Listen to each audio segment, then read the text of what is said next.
Се уште не е готов официјалниот извештај од обдукцијата на 26-годишната трудница Билјана Коларова-Ничева и нејзиното бебе.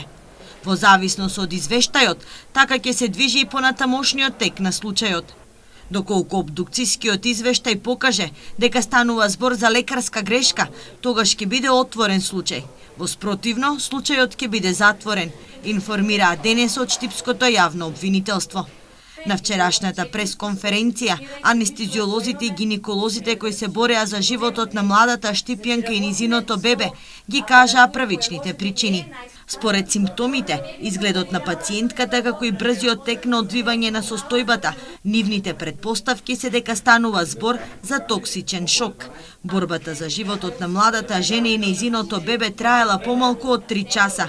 Во Штипската болница, со упат од матичниот гинеколог, трудницата во понеделникот околу 9 часот се јавила неинфективно. Откако и биле направени потребните анализи, младата жена била препратена на гинекологија, каде што здравствената состојба уште повеќе и се влошила.